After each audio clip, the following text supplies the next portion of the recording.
ka sa ni zai thiam khop mai ma son he pe ti ka po hi amaro chu a ofon kha aron lang tam lau ma ka ai kha ni na chuan na zai phone gar la tu ni za tha la ve re mo ron zai gar mai tu ni chuan ni an ko hin tlang ti mai nge ma tu kha ni ti ya pakhat nge point pai na nai chu khan don nei fek mai ni po kha tom na khan kha anu kha ron khar thalam de ule ka atom na kha amaro chu kha ka chu judge te pathum kan dia kan ma bel ko ma changin na chia hang chu zai thakop mai lakina chuan pakhat intisan tur pakhat kan nei nia in zawai khan ama cholo pho i kha ai thale zuan kha ron ti tur ni kha ai tha in thei to khan thei ye to na final di to wangin kha ai khan in thei to binan chwa do nia a performance watch a khop mai ni bina kan in sila ni bin chho kan an pathumin top 3 te kha la ha chetira ta ga ya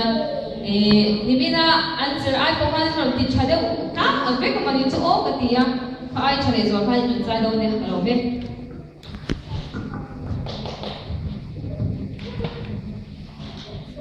thumal pathum kan suinge a chatok dikhani ao kha chatok maya a ring tha ba ma so mai mi so pro anon zaya ai tara andi maya lase just boy kan chia ba te azaka azak suma akur de te sela alai ke mema la chak te ko theng chi le top 6 lama te ko khan top 10 kan thanda te ko khan are improve so maya I YP song competition here ra tha chat achua me sela do project len kan hai chuak mai ba ka an confidence ka kan disara ni khoya po zai se YP ready po zai se an za no to lo ni thi kha an mani la correct me kha voice a chuan soi se lam ka nei lawa performance a chuan ni kha ai tha khan performance ra the ya chuan in ala thu grei lawa a thu kha to a chu pok se la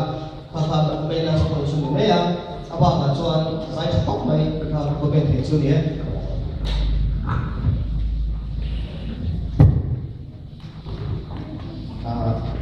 Abang cerita tu kan cerita dengan Israel kah ina kan kau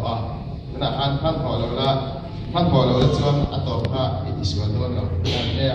enti cat kim terbaik ni kan kau dia apa kan? Inti sana pakaian kan ni le tu cumi pan cuan, ini mau ni mau tu pek kan dilok dia.